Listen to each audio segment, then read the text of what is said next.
Good afternoon. My name is Patience VINTSE YAKUBU. I'll be taking you aspects of GST. For this semester, I'll be taking you Lexis, and we'll be looking at concord and vocabulary.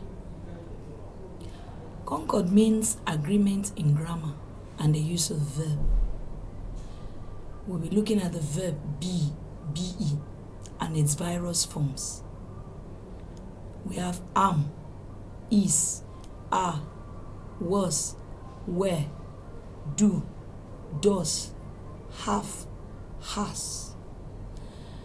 Let's see them in the following sentences. Example of the verb in the following sentences. I am afraid I shall not be able to help you. It is about this that I wish to speak. What is the nature of this life of ours? Is this simply part of the order of nature? Man is the only creature that consumes without producing. Our lives are miserable. Mrs. Yakubu was already sleeping. All the people were now present. Notice that verb be has the forms am, is, are, was, were, depending on the tense, present or past, the person, first, second, or third, and the number, singular or plural, of the subject. Remember, in first semester, we looked at the grammatical persons. We say we have 3 grammatical persons. We have the first person, second person, and the third person. These are the forms of be, which are all listed here. I've mentioned them earlier. Other examples include, again, for better understanding, am. Am is used with I in the present tense. I am. Examples, I am a Nigerian. I am writing a book on Nigeria. I am is written as am, the informal, where we have I and apostrophe, then M. 2. Is used with he, she, it, and singular nouns in the present tense. The first one, am, is the first person. This is the second person, the third person. Examples include Professor Bala Suleiman is the Vice Chancellor of Nasarawa State University, the present tense. My friend Mary is working hard these days. It is a very hot day. So is often combined with the subject and written as S in an informal style. Example, his, she's, it, his car, she's not around, and so on and so forth. Number 3, are, used with plurals and with you, the second person, in the present tense. Example, I am very good at mathematics. My children are at the zoo today. We are also going there. Are is often combined with the subject and written as RE, apostrophe RE, in an informal style. Examples, you are, were, there. Number 4, was, used with I, he, she, it, and with singular nouns in the past tense. Further examples include, I was in Lafayette yesterday. Darwin was a famous scientist. Joanne was writing a letter when I went to see him. The garden was decorated for yesterday's meeting. 5, were, used with plurals and with you, second person singular, in the past tense. We were expecting you yesterday. You were not at home when I rang you up. A lot of people were present at the meeting. 10 people were killed in a bus accident yesterday. When the grammatical subject is there, we use is or are, was or were, depending on the number of the true subject following the verb. Example, there is a man in that room. There is a woman hiding behind the bushes. There are 50 pupils in this class. There was an interesting movie on television yesterday evening. There were thousands of people at the meeting this morning. The verb do. The present tense forms are do and does. Of these, do is used with plural and with I and you. Does is used with the third person singular. Examples: I do not eat cake. Do you play Ludo? I do not wish to hurt you in any way. Does your father know that you are here? Have. The present tense forms are have and has. Of these, have is used with plurals and with I and you. Has is used with the third person singular. Examples: my friend Sarah has long hair. I have bad cold. Have you read Things Fall Apart? We have not been able to help him in any way. These are aspects of concord and agreement. You will discover that for the agreement, for the verb to be grammatically correct, it has to agree with the tense, whether the plural or the singular. All right, let's look at vocabulary. Under vocabulary, we're going to look at types of words. We'll look at affixation, prefixes, suffixes, and then we'll look at lexical relationship in English. Antonyms, synonyms, and homonyms. There are others, but for this course, we'll be concentrating on these ones that I've just mentioned. Vocabulary. Vocabularies are words which form to be the grammar of any language. So the words in a language, the entirety of the words in a particular language is the vocabulary of that language. Then you ask, what is a word? A word cannot be broken up into any smaller unit. It is called a morpheme. A morpheme then is said to be free if it can stand on its own. Example: boy, man. These are morphemes. Bound morphemes are morphemes or words that cannot stand on their own and make meaning. Example: S, represented with letter S. We have ES, D, ED, on, etc. A simple word consists of one morpheme. That the example given earlier, boy and man, this is a simple word. A compound word consists of two free morphemes combined to form one grammatical unit. Example: football, homework. You discover that foot can stand on its own and ball can stand on its own, but it is joined together to become a word, so it's a compound word.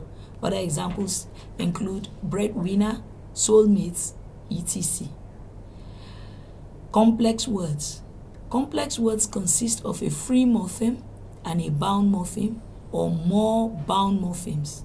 It could be free morpheme, a single word that can make meaning, and then we have other bound morphemes, one or two. Example: loudness. Loud is a free morpheme. Ness is a bound morpheme.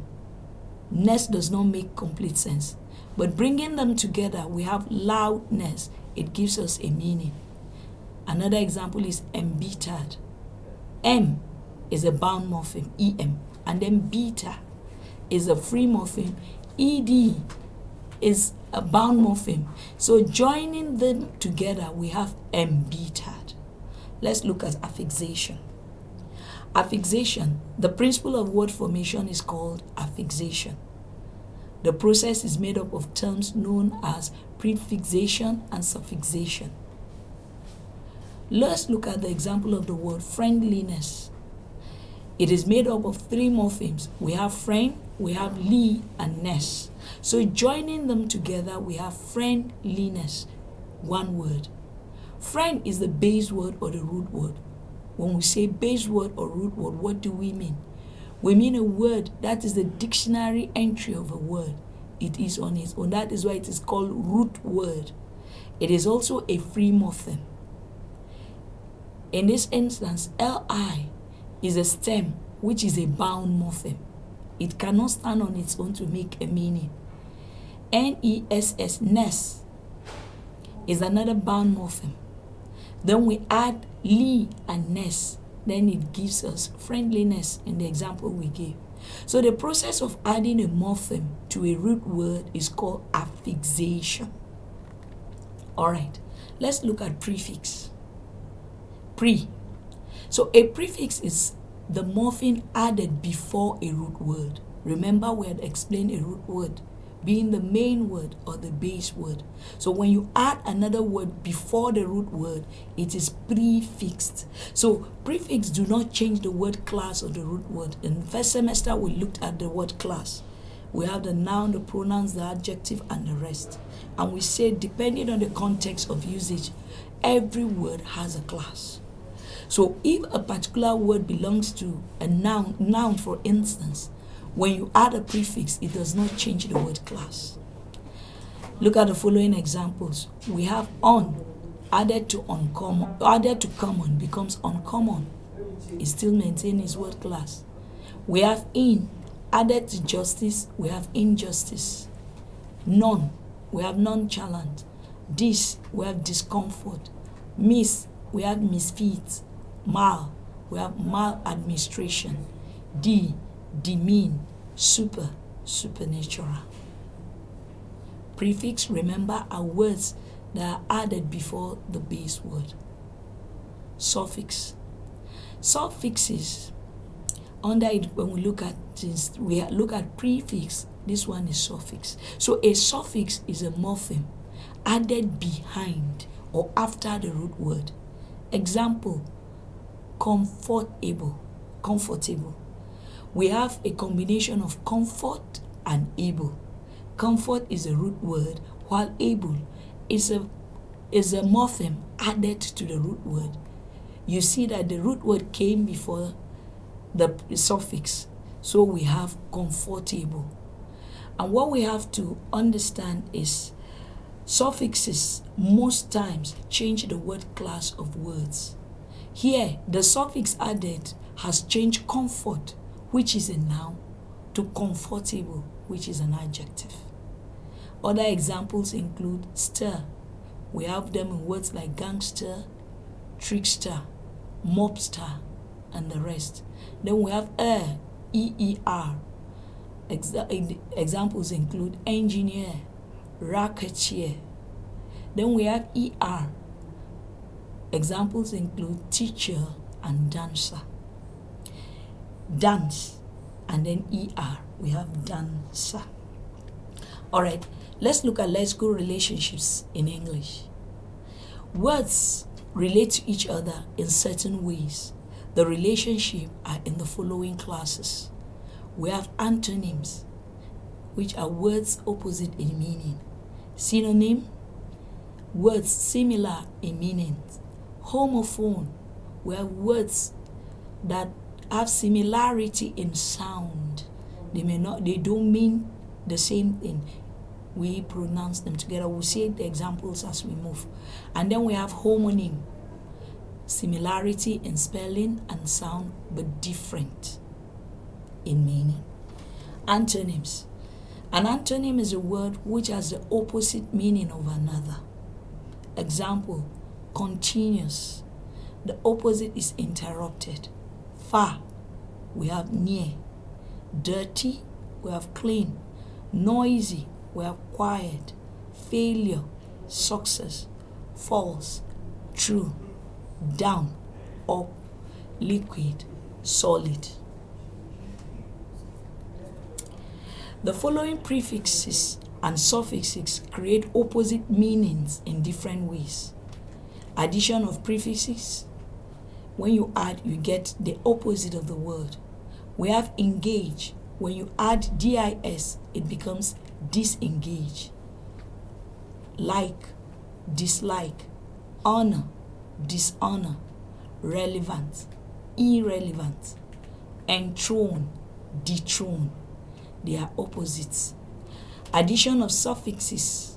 We have careful, careless. Powerful, powerless. Merciful, merciless. lawful, lawless. You will discover that there is addition of morphemes, whether as prefix or suffix. But here, once the morpheme is added, it changes the meaning. It becomes opposite, like the examples given. Let's look at synonyms. These are words similar in meanings. The similarity in meaning are fully identical. They are the nearest in meaning, so to say. No two words mean exactly the same thing in the English language, but there are words that are very close in meaning, and they can be used interchangeably. In that situation, we'll say this particular word is a synonym of another word because it has the closest in meaning. Look at these words and look at the synonyms here. Battle. The synonyms of battle include war, conflict, context. The second one, solution. The synonyms include antidote, remedy. Another example, old. Synonyms include past, ancient, antique. Another example is toil, labor, travail. All right, let's look at homophones. Homophones. Homophones are two or more words which are similar in pronunciation or sound, but different in meaning and origins. Example, wood, W-O-O-D, and then wood, W-O-U-L-D. They just sound alike, but they have nothing in connection. Other examples include sites. You can see it from the spelling. The first site we have S-I-T-E. The second one is S-I-G-H-T. The third one is C-I-T-E. They are all pronounced as sites. Next one we have so, to, by. Two we have T-O-O. Then we have T-O and T-W-O. They are all pronounced as to. By we have B-U-Y. Then we have B-Y-E, then we have B-Y. They are all pronounced as by. Let's look at the homonyms. Homonyms, they are two or more words having the same spelling and pronunciation, but different meanings and origins. The first example, we have well, W-E-L-L. Well, I am well. I am not feeling well. That is an adjective. Or the man is well dressed. Another one is well, the same spelling, W-E-L-L, but it's a noun, well of water. Second example, we have lights, adjective. Here, light is an adjective. He lights my world. He is the light of my life. The next one is lights. Of course, the same spelling, but here we're looking at illumination, something that gives light, the sunlight, the bulb, and the rest. Back, B-A-K, is an adjective. When a dog barks, and then back, the back of a tree, a noun. We have can, an adjective, and then can, a noun. Thank you very much.